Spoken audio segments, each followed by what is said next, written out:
Bismillahirrahmanirrahim. Assalamualaikum warahmatullahi wabarakatuh.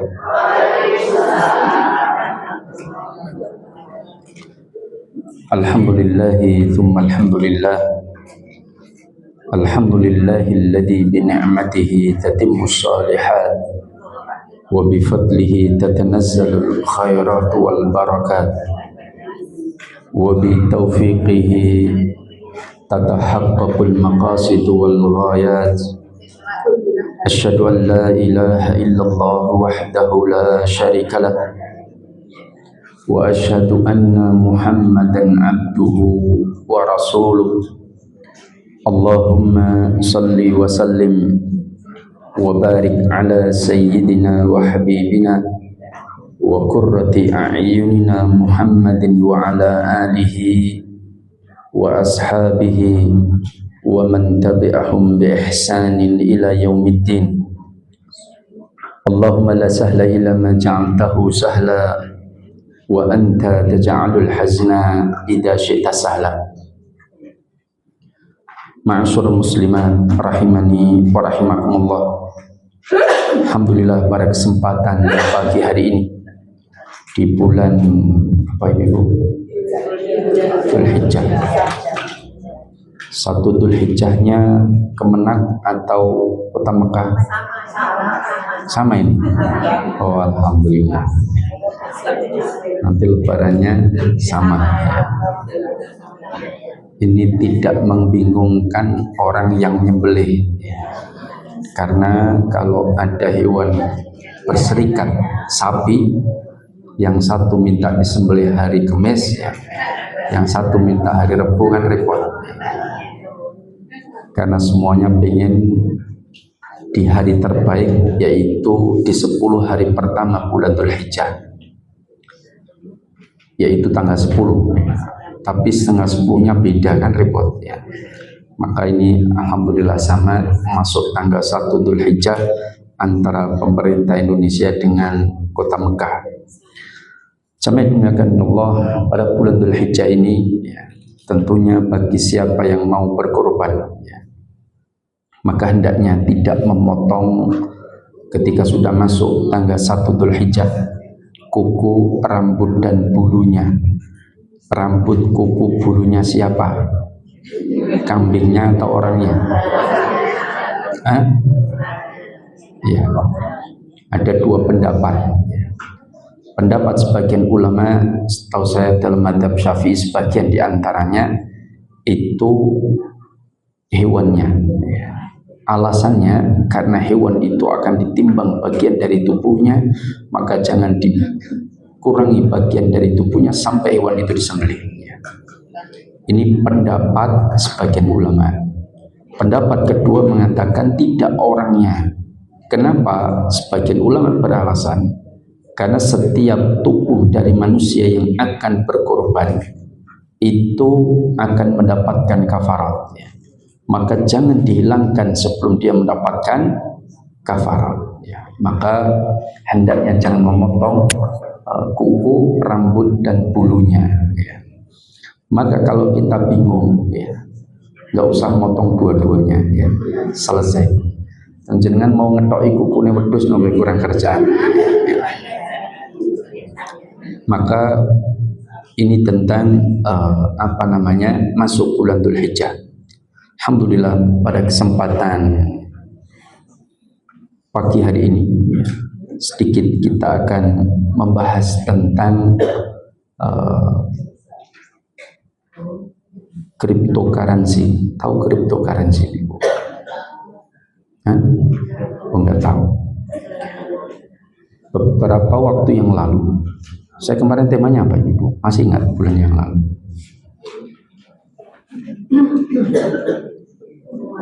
Masih ingat? Sambil nunggu saya sampaikan ya. Apa? Uang? Kemarin itu uang digital. Ini kripto sudah saya terangkan kemarin ya. Praktek jual beli. Jual beli apa?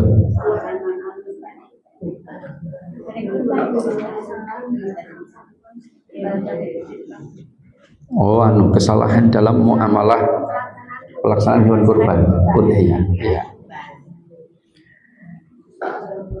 Beberapa waktu yang lalu, ya, kita menjenguk orang yang dulunya kita tahu sangat kaya raya, tapi sekarang ya bisa dibilang kekurangan sekali. Ya. Bahkan sampai salah satu anggota keluarganya itu, istrinya itu sakit, ya, sakit stroke. Itu makannya hanya bubur sasetan gempal, ya. Saking duitnya betul-betul habis, ya. Itu pun mengandalkan duit dari anaknya yang kerja jadi guru, ya. Guru, bukan guru dosen, ya, guru TK. Jangan tahu guru TK berapa gajinya, ya. Ya. Lama kecamai dumiakan Allah, ternyata usut punya usut, putrinya ini cerita bahwa bapaknya habis-habisan, duitnya miliaran, itu habis untuk main di pasar saham dan juga main di cryptocurrency, ya. Itu habis-habisan duitnya. Maka ya itulah, ya, dunia ini memang semakin tua semakin apa itu? Dunia ini semakin tua semakin apa? Menggoda. Dunia ini semakin tua semakin menggoda. Inilah dunia. Maka iblis pernah bersumpah, qala rabbi bima aghwaytani la uzayyinanna lahum fil ardi wa la ughwiyannahum ajma'in. Wahai Rabbku, dengan sebab engkau telah menetapkan aku jadi makhluk yang sesat, la uzayyinanna lahum fil ardi, maka aku bersumpah betul-betul akan menyesatkan manusia dengan menjadikan segala keburukan, maksiat, dosa besar, kesyirikan, bid'ah di atas muka bumi ini kelihatan indah, ya. La uzayyinanna lahum fil ardi wa la ughwiyannahum ajma'in, dan aku akan sesatkan seluruh manusia illa ibadaka minhumul mukhlasin, kecuali dari hamba-hambamu yang kau jadikan hatinya itu keikhlasan, ya. Maka jamaah dimuliakan Allah, artinya orang ikhlas itu orang yang betul-betul hanya mengharap keridhaan Allah Subhanahu wa taala.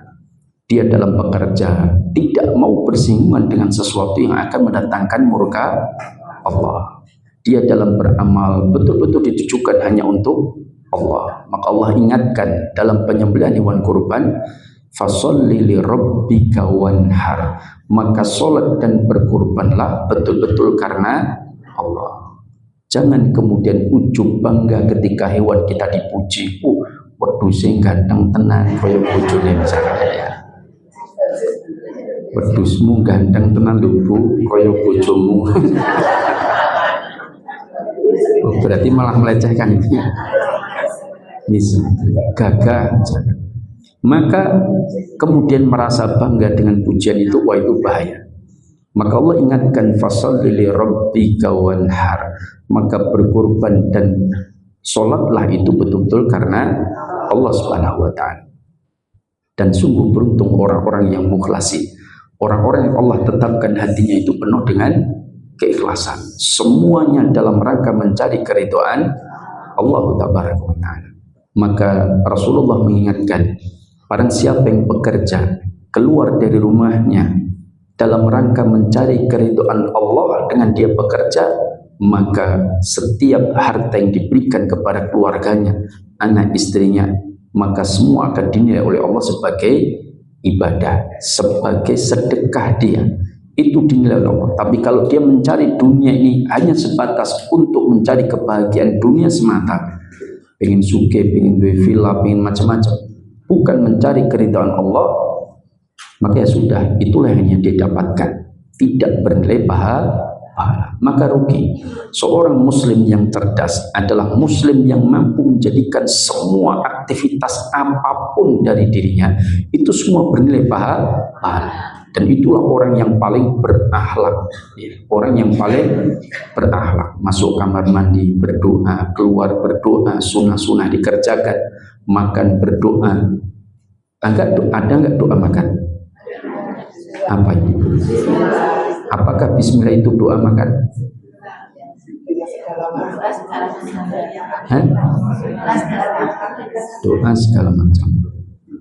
Apakah ada sebagian ulama mengatakan nggak ada satupun doa sebelum makan? Adanya membaca tasmiyah, berzikir kepada Allah, bukan berdoa. Doa itu permintaan. Kayak Allahumma barik lana, itu berdoa karena permintaan. Ya Allah, berikanlah keberkahan itu. Tapi kalau membaca tasmiyah, bismillah, itu bukan doa, tetapi mengawali dengan berzikir kepada. Maka ada sebagian ulama di hadis mengatakan, saya cari satupun nggak ada doa sebelum makan, nggak ada. Adanya perintah untuk tasmiyah, membaca bismillah, bukan berdoa. Ini kata bagian ulama ahli hadis. Maka jamaah dimuliakan Allah, maka semua sunnah-sunnah kita kerjakan dari semua aktivitas apapun. Dan Rasulullah sudah mengajarkan semua aktivitas itu ada zikirnya, ada doanya. Maka ini yang kemudian kalau kita kerjakan semua itu akan bernilai pahala. Sama orang dalam bekerja itu betul-betul dia mencari niatnya, mencari keridhaan Allah. Karena orang-orang yang ikhlas adalah orang-orang yang hanya melakukan satu amalan itu dalam rangka mendapatkan keridhaan Allah tabaraka wa ta'ala. Maka jamaah dimuliakan Allah, ini tentang dunia. Dunia itu memang menggoda, ya. Apalagi semakin mendekati kiamat itu model maksiat dan model godaan semakin canggih. Betul nggak tadi, Bu? Iya, saking canggihnya itu memang menjaga anak-anak kita di zaman sekarang itu tidak mudah, sangat berat, betul. Karena canggihnya berbagai maksiat yang ada di masa kita ini. Kalau dulu maksiat itu tidak secanggih sekarang. Orang kalau mau maksiat itu ya ke silir misalnya, ya. Atau silir, ya. Atau ke RRI, berikut siaran belakangnya, bukan RRI. Kalau RRI siaran, kalau belakangnya itu lain lagi, ya. Atau orang, mohon maaf, mau melihat film yang kalau dulu namanya blue film, ya, itu harus melalui lorong, ketemu orang untuk bisa nyewa video-video yang aneh-aneh. Sekarang itu jangankan di kamar saja bisa nonton ini melalui handphone dengan aplikasi yang bisa menerobos blog apa itu blogger di apa nih, ditutup nggak bisa akses, itu namanya apa ya? Ya situlah di blok sama pemerintah kan, tapi ternyata ada aplikasi yang bisa menembus itu, ya. Lewat internasional, jaringan internasional, nanti buka itu bisa, gitu.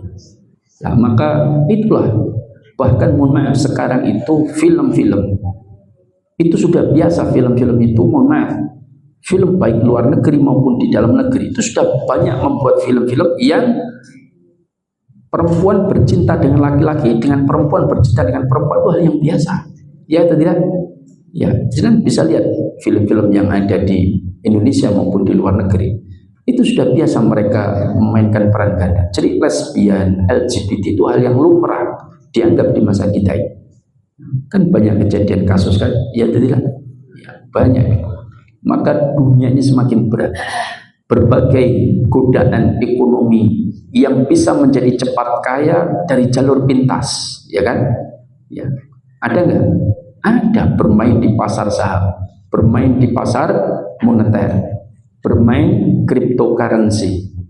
Orang gimana tidak tergiur? Orang kaya dalam waktu singkat menjadi miliarder. Tapi mereka nggak tahu ada pula orang kaya menjadi miskin dalam waktu singkat. Nah, salah satunya adalah mereka bermain di pasar sekunder atau pasar saham, pasar modal, bermain di trading di cryptocurrency, maka itu terjadi. Nah, maka zaman dunia kalian Allah contoh ya. Ada miliarder baru ya. Dan ada pula fakir miskin baru, itu juga banyak ya. Karena hanya berpindah uang dari satu orang ke orang yang lain tanpa menciptakan sebuah nilai yang berarti dari sebuah aktivitas ekonomi. Seharusnya orang bertransaksi itu kan saling mendapatkan manfaat dan ada sesuatu nilai yang dihasilkan. Misal orang ternak ayam, maka dia aktivitas ekonominya dia ternak ayam, kemudian dia jual ke pasar, maka ada yang beli buat bikin ayam bakar dijual di pinggir jalan. Real nggak ini? Real. Ada aktivitas yang real, tapi ada sesuatu aktivitas ekonomi yang non real dan itu mayoritas terjadi transaksi di dunia ini.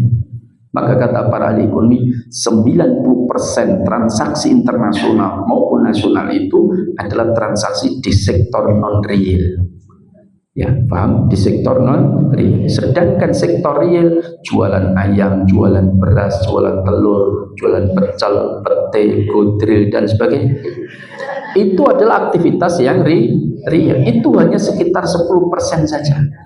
90% itu di sektor non real, mempermainkan jual beli naik turunnya harga saham, ya kan?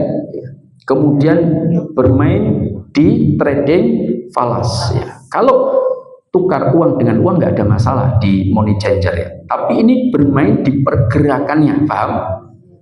Pergerakannya naik turunnya nilai mata uang. Ada pula yang bermain di naik turunnya nilai emas ya, trading forex, macam-macam. Ada yang bermain di properti digital atau cryptocurrency misalkan seperti Bitcoin dan sebagainya. Oh, itu banyak, padahal nggak ada sesuatu yang bernilai dihasilkan pada transaksi itu yang nyata. Contoh misalkan ya, ini gambaran mudahnya, karena kayaknya gini nggak pernah main saham kayaknya. Ini wajah nggak pernah main saham. Ya? Bukan, orang nggak bermain saham belum tentu nggak punya uang ya. Karena sugih juga megah main saham ya. Nah, gini, saham orang perusahaan misalkan dia butuh dana, dia menjadi perusahaan TBK terbuka, terus melalui emiten itu penerbit saham itu memunculkan saham. Sekarang dinilai, di appraisal nilai perusahaannya, oh sekitar 100 miliar misalkan, terus dia mau melempar saham berapa? 50%, berarti 50 miliar. Lalu dibuatlah saham, nilai sahamnya, kata ini sederhananya ya, nilai sahamnya katakanlah, nanti faktor yang mempengaruhi nilai saham itu macam-macam ya. Emiten juga menetapkan berapa kadar nilainya, itu juga faktornya macam, tapi ini gambaran sederhananya ya. Nah, misalkan per lembar saham Rp2.000, maka dilempar ke publik, ke investor, dibeli oleh publik, oleh investor, itu nilainya 50 miliar ya. Tadi kan nilai asetnya 100 miliar, dijual 50%, berarti dapat duit 50 ya. Berarti perusahaan tadi yang dijalankan oleh pemilik itu dapat duit dari pasar modal itu 50 miliar, sehingga dia bisa berkembang, dapat duit baru kan ya. Entah dia bikin perusahaan baru atau yang lain, terserah yang punya perusahaan, dia menjual sahamnya. Nah, saham ini di pasar sekunder, di pasar pasar sekunder, pasar modal, itu kan nilai sahamnya 2.000 per lembar tadi. Nah, inilah yang digoreng. Digoreng itu bukan dikukus ya. Artinya dia bermain di pasar saham 2.000, maka dimunculkanlah isu-isu, oh ini direkturnya diambil dari Jerman, seorang direktur terbaik, ini pasar mobilnya mobil listrik ya, ini akan menjadi mobil terdepan nantinya, akan diminta oleh masyarakat di Indonesia misalnya. Maka harga saham tadi ditawarkan di pasar modal, laku itu ya, ditawarkan 2.100, banyak yang beli. Setelah dibeli A tadi, dibeli B jadi 2.100, dibeli B hanya selang 10 menit ditawarkan lagi 2.300, laku lagi, ada yang beli kan. jadi 2.300, dibeli C 2.400, dibeli D 2.500, terus yang tadi yang pembeli B belinya 2.100 dijual 2.300, untung 200. Kalau dia punya 10.000 lembar saham, berarti 10.000 kali 200 rupiah berapa ini? 2 juta ya. Tapi kalau dia punya 2 juta saham, berarti 200 juta. Dia punya 2 juta lembar saham, sekian lot, kemudian dapat 200 juta. Untung dia main cari saham lain, kan itu kan, terus bermain. Yang satu pilih ini, yang satu ganti ini, yang satu macam-macam. Nah, permintaan tinggi itu, harga saham terus naik 2.200, 2.000. Hanya dalam sepekan harga saham 2.000 menjadi 2.900. Tambah sepekan lagi jadi 4.000, kan itu kan. Yang beli saham tadi untung, padahal perusahaannya belum apa-apa, paham? Ya seperti biasanya wong baru 2 pekan, paham? Terus yang terjadi ini gimana, paham? Apakah mereka menciptakan nilai baru? Kan enggak, hanya berpindah dari satu orang saham itu ke orang yang lain, paham? Nah, sampai mencapai harga sahamnya misalkan 4.000 rupiah, berarti yang beli 2.000 tadi ditahan terus, punya sekian juta saham, kemudian ketika dijual 4.000 dia beli 10 miliar, duitnya jadi 20 miliar, paham? Untung besar 10 miliar dia. Tapi ternyata yang beli 4.000 karena diharapkan ini perusahaan akan semakin besar, ternyata perusahaan ini mobil listrik ternyata kalah teknologinya dengan mobil hidrogen. Ternyata muncul mobil hidrogen, kan Jepang sudah menciptakan mobil hidrogen.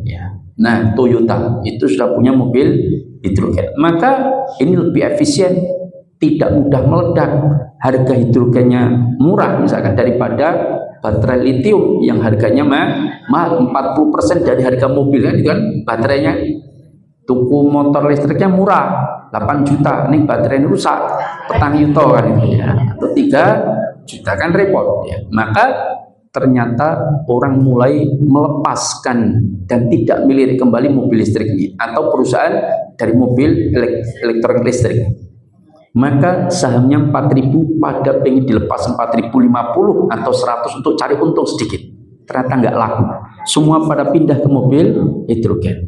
Turun, sudah dijual lebih murah 3.500, orang payu itu.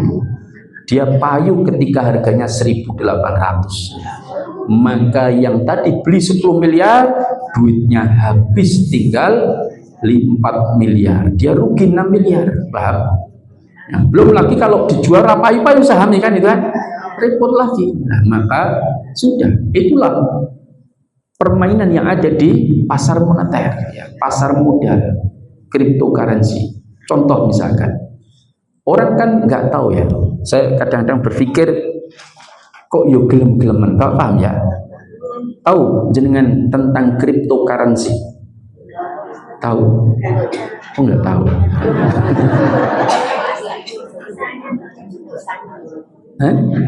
Ya, ini gambaran saya, sasaran saya bukan jenengan, tapi anak-anak jenengan, supaya kalau anak-anaknya nanti bermain di bidang itu, jenengan bisa larang kan? Karena mohon maaf, itu sudah kalau bermain di sana itu nanti mentalnya mental penjudi, paham? Nah, mental judi, karena tingkat horornya sangat tinggi, paham? Tingkat ketidakjelasannya sangat tinggi. Saya berikan contoh. Jangan tahu Bitcoin? Tahu Bitcoin?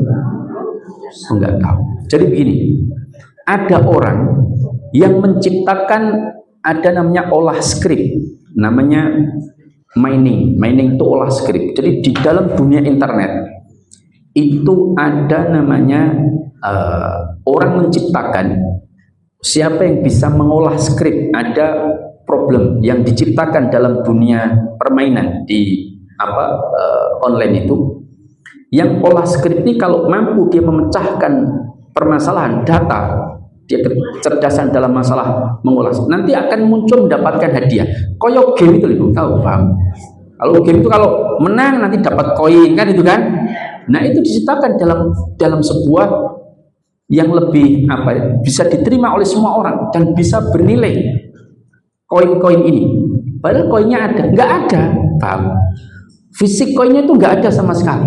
Itu hanya pengakuan. Kalau di online enek gambar koin emas ya. emas terus dikai huruf S terus jelas-jelas kayak dolar itu. Nah, itu dianggap sesuatu yang bernilai, paham? Nah, ketika dia mampu mengolah skrip, nanti kalau dia bisa mampu memecahkan data ini, nanti akan dapat hadiah. Hadiahnya apa? Yaitu koin. Ya, koin ini bisa digunakan untuk beli mie ayam misalkan ya. Tapi di tempat-tempat tertentu misalkan. Nah, dulu waktu itu digunakan untuk transaksi.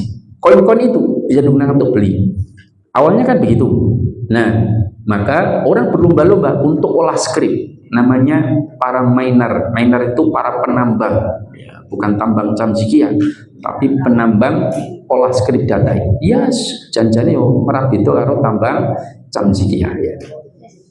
Nah, maka kemudian mereka menambang. Kalau bahasa dalam online begitu, bahasa menambang, miner. Ketika menambang dapat koin, oh saya dapat 10 koin, oh dapat 20 koin, oh dapat 50 koin. Nah, dikumpulkan, nanti koin-koin ini bisa digunakan untuk belanja online. Tapi tidak semua penjual mau menerima. Hanya orang-orang tertentu yang mungkin kerjasama dengan pencipta hal tersebut. Nah, tahun 2010 dimunculkanlah siapa pencipta ini, nggak ada yang tahu, paham? Pokoknya tahu-tahu di online itu ada, dalam dunia maya itu ada permainan olah skrip yang nanti dapat koin ini kalau mau dikumpulkan bisa untuk beli, paham? Di tempat-tempat tertentu, tidak semua mau menerima, tapi di tempat-tempat tertentu. Nah, tahun 2010 dimunculkan namanya cryptocurrency Bitcoin. Nah, tahun 2010 itu nilai Bitcoin itu setara dengan 0,003 dolar. Atau senilai pada saat itu dirupiahkan tahun 2010 itu 45 rupiah. Paham? Murah atau mahal? Murah sekali, 45 rupiah. Mungkin banyak orang tidak tertarik olah skrip. Mas ngopo memecahkan data, memecahkan masalah. Mau itu petang 45 rupiah. Ternyata ada orang ya hidup-hidup ngisi waktu kan gitu kan, olah skrip, ternyata dapat 10 koin, 20 koin, dia kumpulkan untuk beli mie ayam kalau bahasa kita ya, kalau mereka beli pizza. Dan itu diketahui pada saat itu orang membeli pizza, seorang programmer namanya Laszlo, ini Lasio, kalau Lasio wong Jawa ya. Laszlo Henieks, wah kok soalnya ini wong Eropa, membeli 2 loyang pizza, 2 loyang, tahu loyang, 1 loyang itu 1 nampan, membeli 2 loyang pizza seharga 10.000 Bitcoin, 10.000 Bitcoin, atau senilai dengan 0,0041 per koin, ya kira-kira sekitar 50 rupiah satu Bitcoinnya. Berarti 50 rupiah kali 10.000, pinter ibu, 500.000 dapat 2 loyang pizza. Nah, itu tahun 2010. Ternyata orang ya hidup-hidup mas itu nah iso nambang dapat koin-koin kan, orang nambang-nambang dapat koin, belikan pizza, belikan makanan, ya hidup-hidup bisa makan lah gratisan itu. Nah, ternyata Bitcoin ini tahun 2017 itu karena yang bermain banyak, terus ternyata digunakan untuk beli sana bisa, terus mulai banyak menambang, harganya semakin naik. Ketika ditambang, harganya naik, orang kemudian, namanya dunia maya kan pinter-pinter yang ngolah, bagaimana caranya orang ikut terjun. Kalau orang semua bermain, apa yang terjadi? Harga Bitcoin akan semakin mahal. Koyo jemani lho Bu. Bojone jenengan ratau seneng kembang, tahu? Nyirame ratau gitu nggih. Tiba-tiba laki-laki perkasa gagah gotot tahu-tahu seneng godong. Kan itu kan aneh ya. Kayak jemani kemarin. Bukan seneng godongnya tapi seneng duitnya. Karena menghasilkan kan juga. Daun jemani yang tadinya 1 pot jemani besar itu paling harga 300.000, itu bisa tembus 800 juta. Saya punya teman di Ngargoyoso, pohonnya itu ditawar bupati pada saat itu 800 juta tidak dikasihkan. Saya dikasih bijinya, ya. Saya sebagai teman baiknya dikasih bijinya. Ini nggih mboten kula tandur ya. Ya, kula ya pernah petik gagas. Mosok godhong regane 800 itu disayur enak nggih nggih. Disawang kaya mbako ya kan. Mending godhong mawar atau melak. Nek warna-warnane kan itu ya. Nah, itu orang bermain. Apa yang kalau orang bermain pada beli harganya semakin mahal. Hukum ekonomi semakin tinggi permintaan, semakin tinggi penawaran, semakin tinggi permintaan. Orang mulai bermain dulu, maka harga semakin mahal. Nah, apa yang terjadi tahun 2017 dari tahun 2010 naik 2017 terjadi pembludak orang-orang bermain di cryptocurrency Bitcoin. Tahun 2017 tembus 200 juta per Bitcoin. Paham?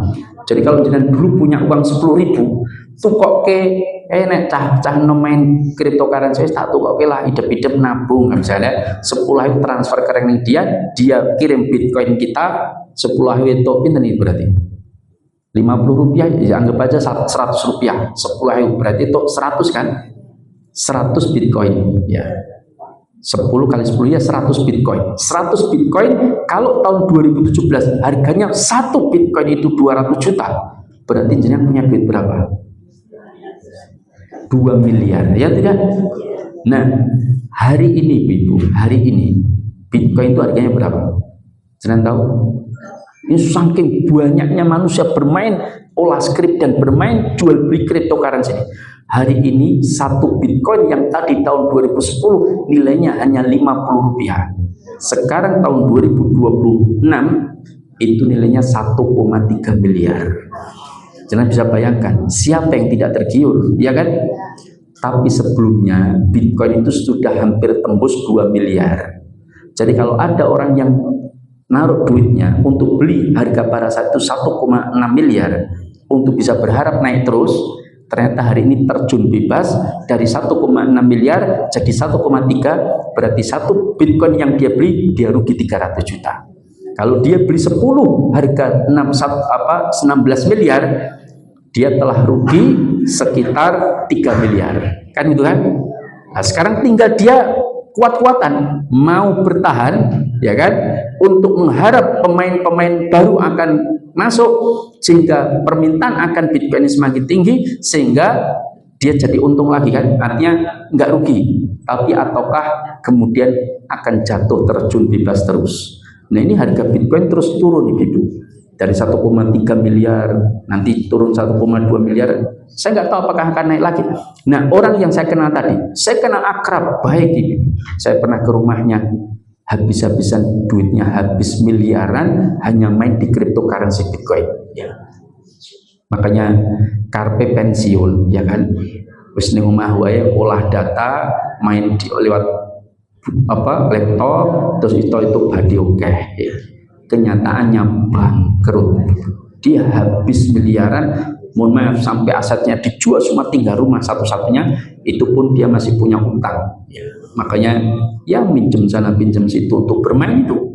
Dan orang kalau sudah bermain seperti itu kalah, itu penyakitnya ada 2, 1 penasaran, 2 balas dendam ya tidak, dan itu tidak akan selesai kalau dia tidak menyadarinya. Setan akan terus menjerumuskan. Kenapa? Min jaza'is sayyi'ati as-sayyi'atu ba'daha. Keburukan itu balasan adalah keburukan berikutnya. Orang kalau sudah sekali terjun coba-coba nanti akan terus diiringi dengan perbuat maksiat itu terus, paham? Makanya susah, kecuali dia betul-betul dengan azam yang kuat untuk berhenti tidak bermain kembali, paham? Dia harus menyadari itu. Mohon maaf, saya itu sampai didatangi ya, bukan hanya sekali, beberapa kali orang-orang yang jatuh dalam permainan, yang main di cryptocurrency, main di saham, main judi online, main semacam-macam. Sampai ada yang datang itu utang perempuan Ibu, bayangkan bermain di judi online, pinjol itu sampai dia itu utangnya 1,6 miliar ya. Bojonya itu datang ke saya, Ustadz, saya sudah angkat tangan Ustadz ya, saya sudah nggak bisa, dulu istri saya bermain seperti itu, saya sudah maafkan, katanya tinggal cuma 300 jutaan, akhirnya kemudian kita tutup, Bapak saya yang jual rumah, salah satu rumah bapak saya dijual untuk nutup, ternyata masih bermain lagi. Dan sekarang utangnya 1,6 miliar. Saya mau menceraikan Ustaz, saya nggak kuat mikir utangnya.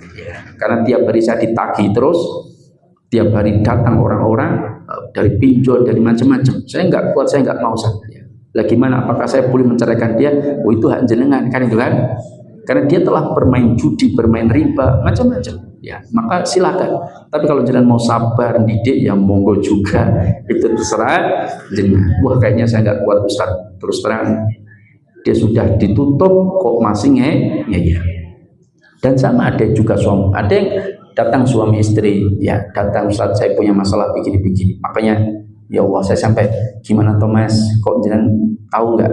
Saya sampaikan begini, Mas, jenengan kok main terus kenapa? Padahal sudah ditutup sama bapaknya si laki-laki ini sampai habis 500-an juta. Habis itu masih main lagi, sekarang total utangnya hampir ya 500 juta lagi. Maka kemudian sampai saya tanya, kok kenapa jenengan mau bermain terus? Ya nggak tahu, Ustaz, tergoda. Maka saya sampaikan, Mas, orang bermain judi, ya ini kan termasuk main kripto. Ini arahnya kan, horornya kan mengarah kepada perjudian, mengundi nasib kan. Nah, maka saya sampaikan, jenengan itu kalaupun menang, saya paham ya, misalkan jenengan kalah 500 juta, terus niatnya pokoknya, karena saya pernah bertanya kepada penjudi itu, beberapa penjudi, kenapa kok kamu tahu kalah main terus? Ya begini Ustaz, saya tuh punya keinginan untuk membalas dendam, uang saya hilang. Nanti kalau saya menang sekali, uang saya paling enggak kembali 70% atau 60%, saya akan berhenti Ustaz. Paham? Nah, tapi enggak pernah menang kan ya.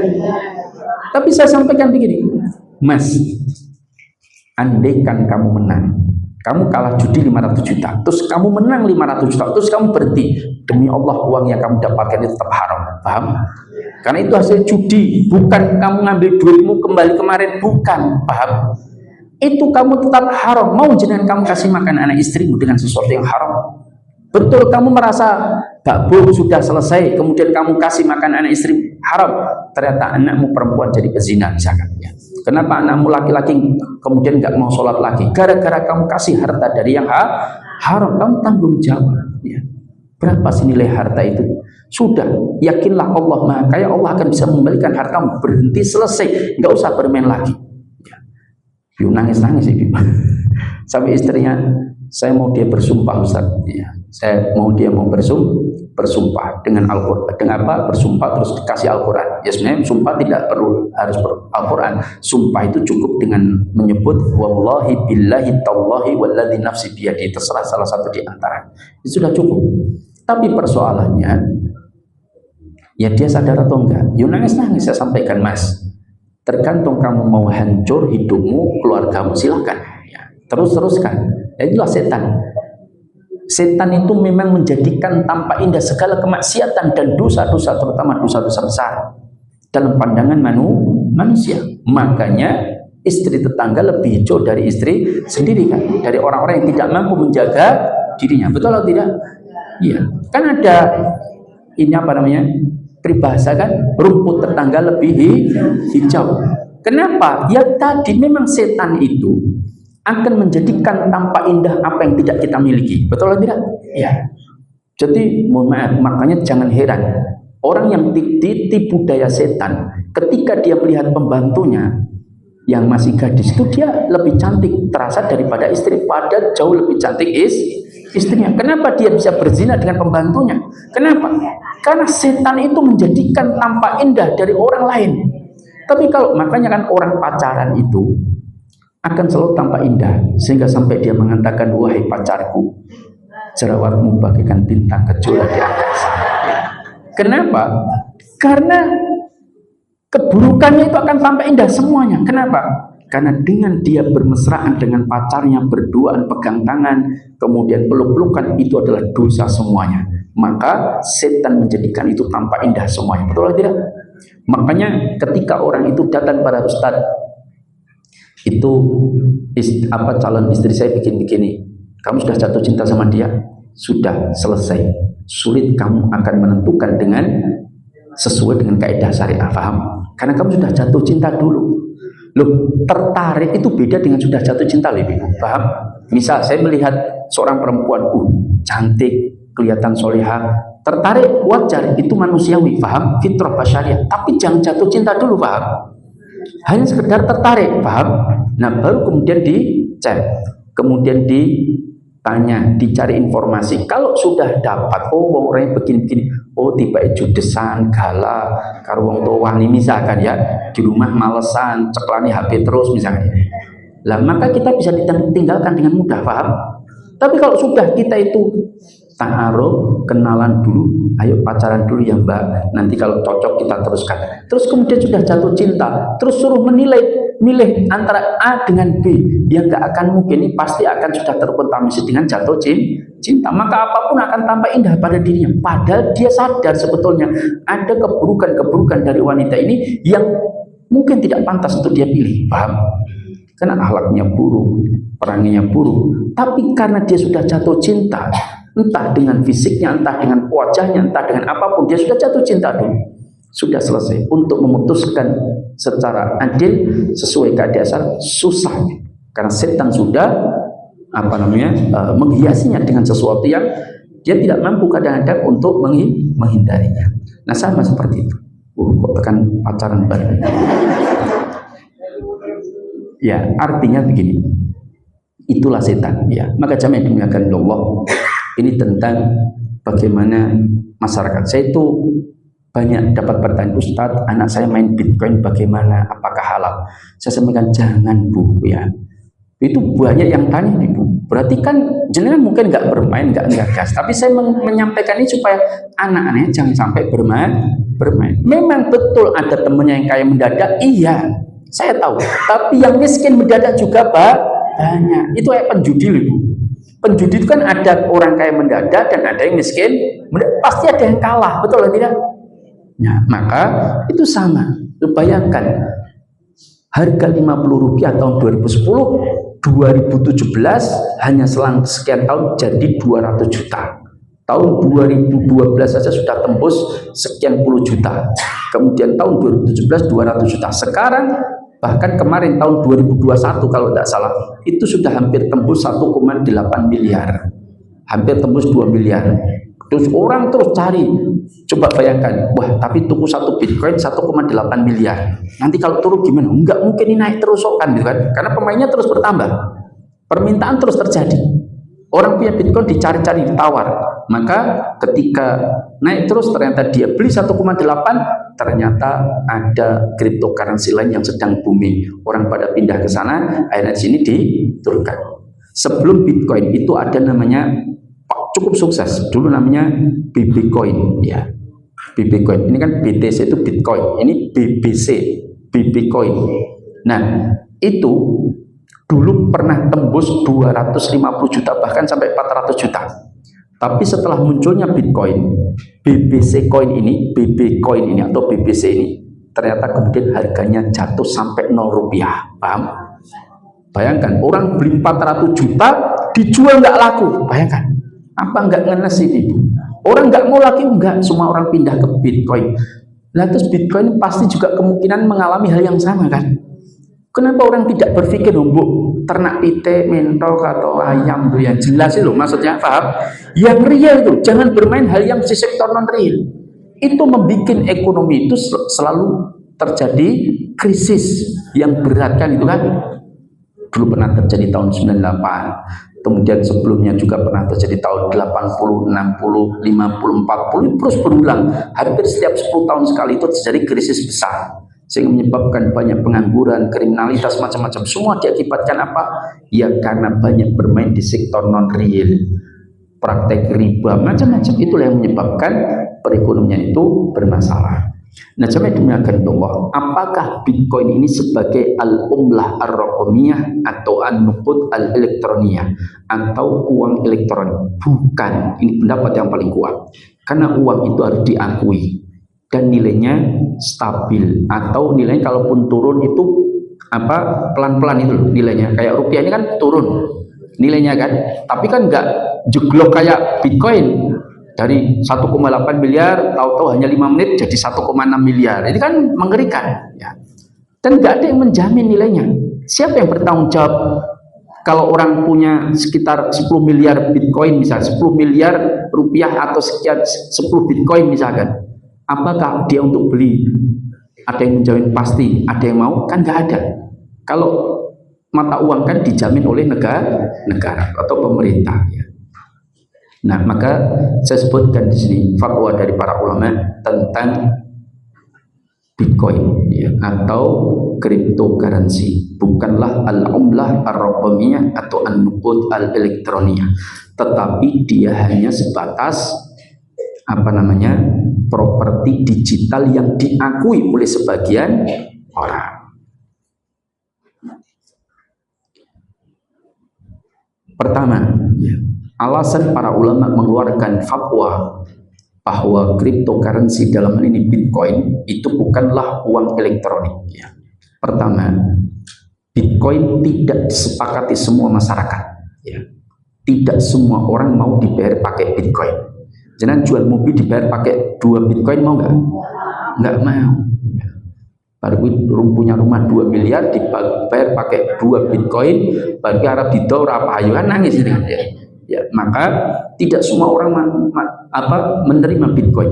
Bahkan disebutkan di sini banyak negara yang menolak pembayaran dengan Bitcoin. Ya. Kalau rupiah semua negara mau menerima.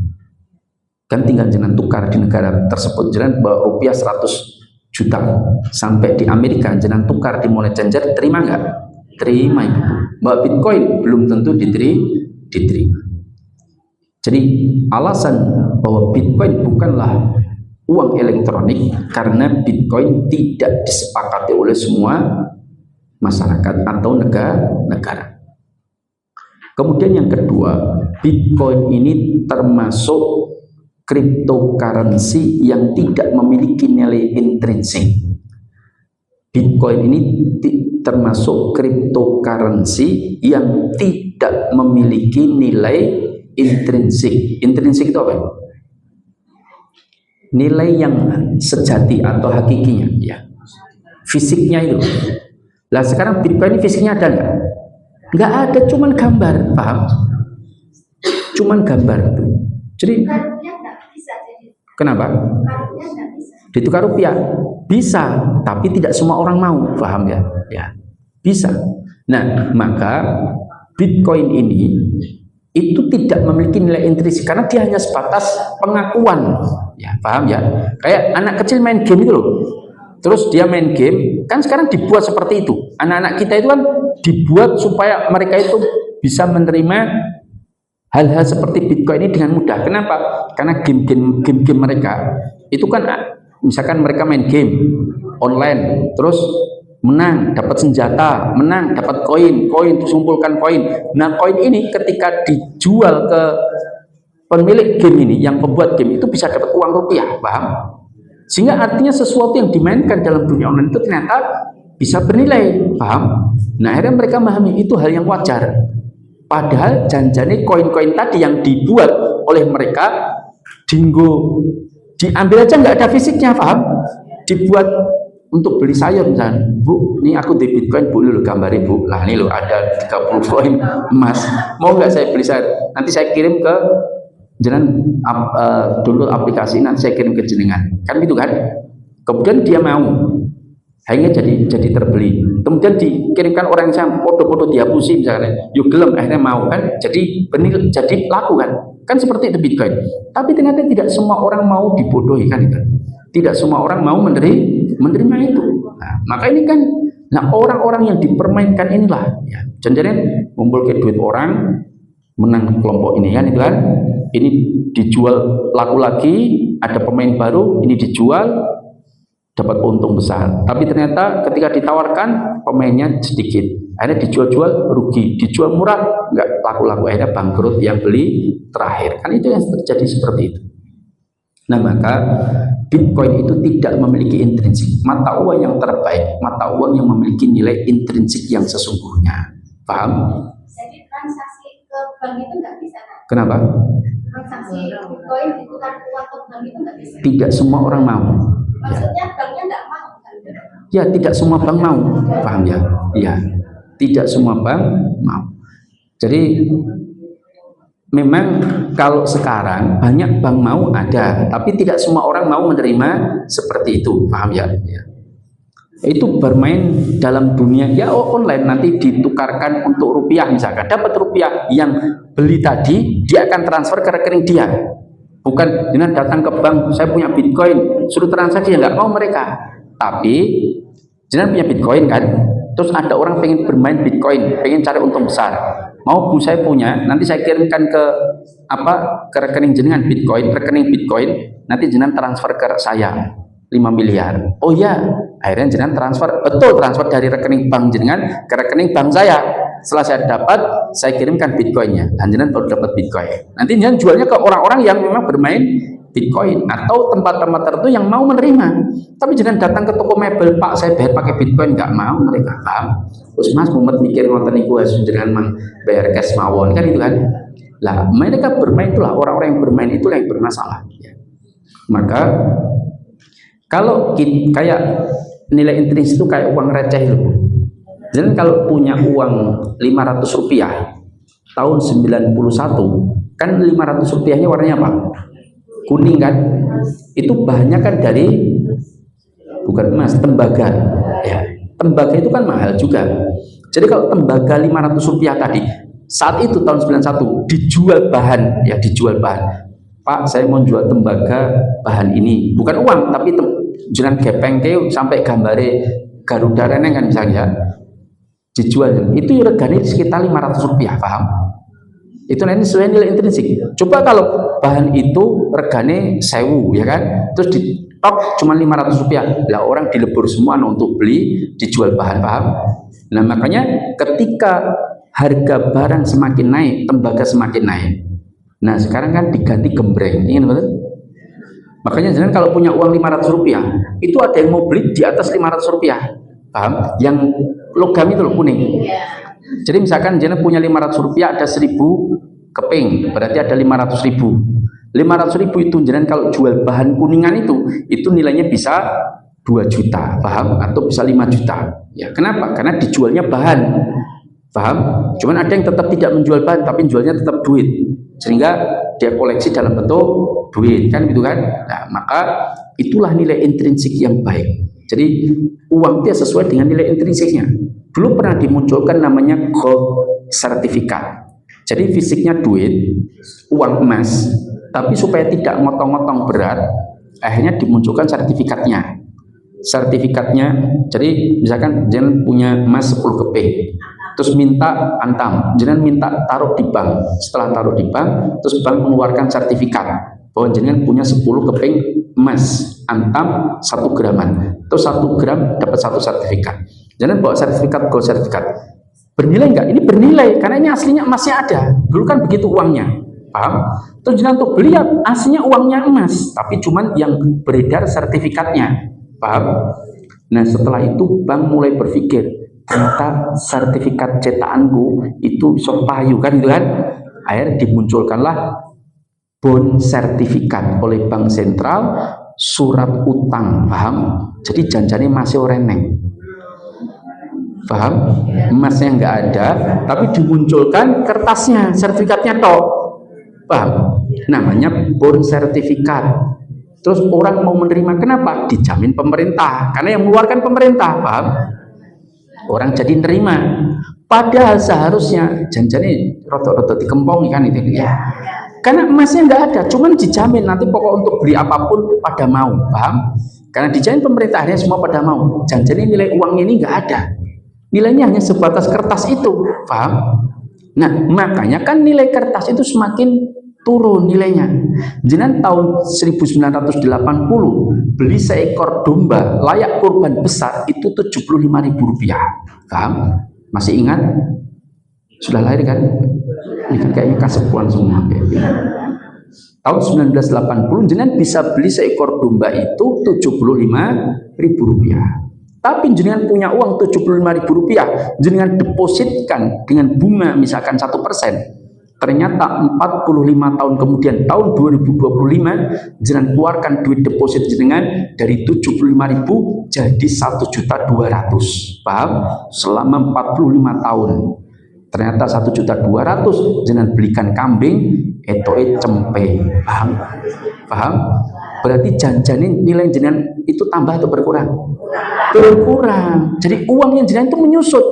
Memang nominalnya jadi 1.200.000, tadinya 75.000 jadi 1.200.000, tapi hakikatnya nilainya turun. Siapa yang bertanggung jawab ini?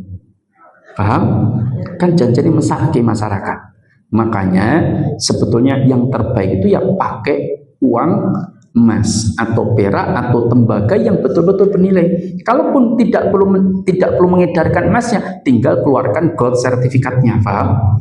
Jadi betul-betul ini bernilai. Kalau seperti itu, maka itu akan menjadi mata uang terkuat di dunia. Dan emas itu kan selalu, harga dengan barang itu kan selalu berimbang. Paham? Contoh, di zaman Nabi Muhammad beli domba layak korban besar itu berapa nilai? 1 dinar.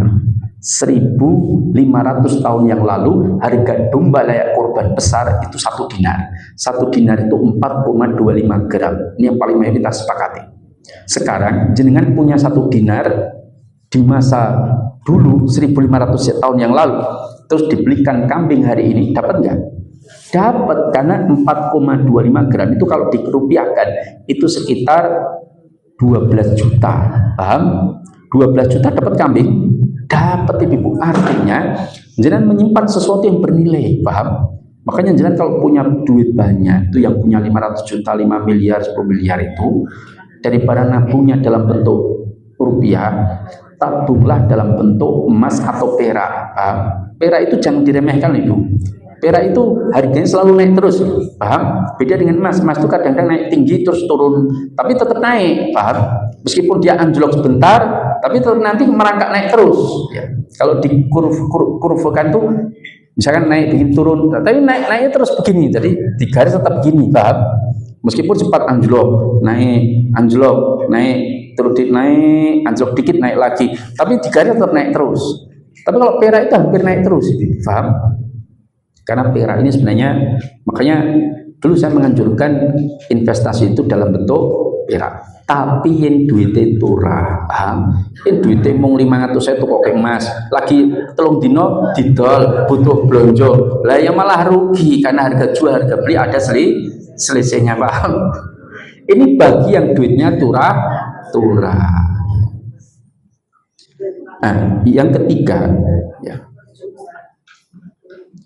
Bitcoin ini sangat labil, atau cryptocurrency itu sangat labil. Labil itu apa?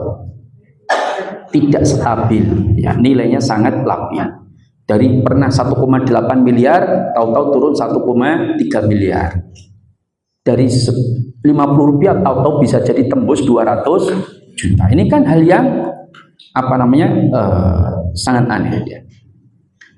Nah, ini 3 alasan kenapa Bitcoin atau cryptocurrency itu bukanlah mata uang, tapi properti digital. Sopo sing gelem dikempongi monggo silakan belikan, itu kan, ya. Nah, maka oleh karena itulah jaga anak-anak kita tidak usah bermain pengen cepat sugih, tidak usah main di trading forex, tidak usah bermain di pasar saham sekunder, tidak usah bermain di cryptocurrency. Sudah dodolan kita ayam pedus itu malah jelas, ibu ya. Demikian dari saya, mudah-mudahan bermanfaat. Pas 8:30 ada yang bertanya? Tidak ada, Ustadz. Alhamdulillah ada. Silakan. Waalaikumsalam warahmatullahi wabarakatuh.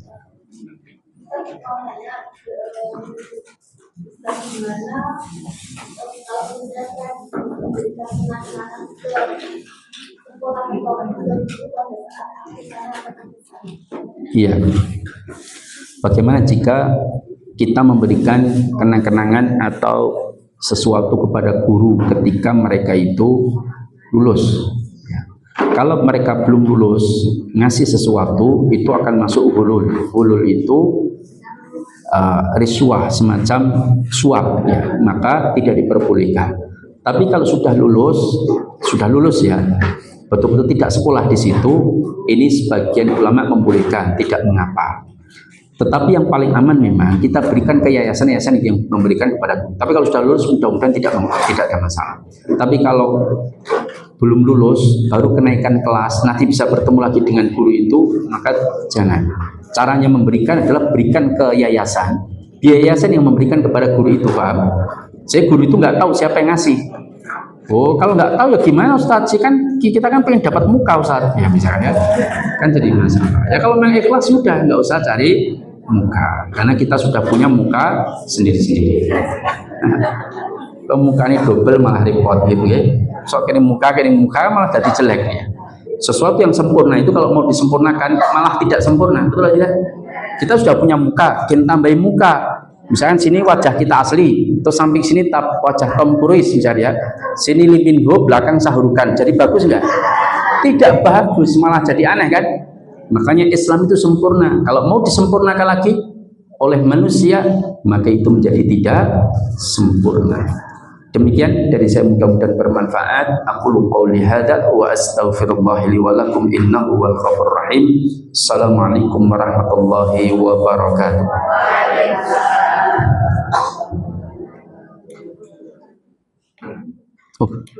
Oh iya, saya lupa ya. Ini ada permintaan doa untuk Bapak Juni Suparto bin Suparto, suami Ibu Siti Isnaini yang sakit gula darah tinggi, yang sedang dirawat di rumah sakit Berayat. Marilah kita doakan agar Allah memberikan kesembuhan kepada beliau dan memberikan kesabaran kepada beliau dan digugurkan segala dosa-dosa beliau, dan mudah-mudahan Allah tabaraka wa ta'ala merahmati beliau.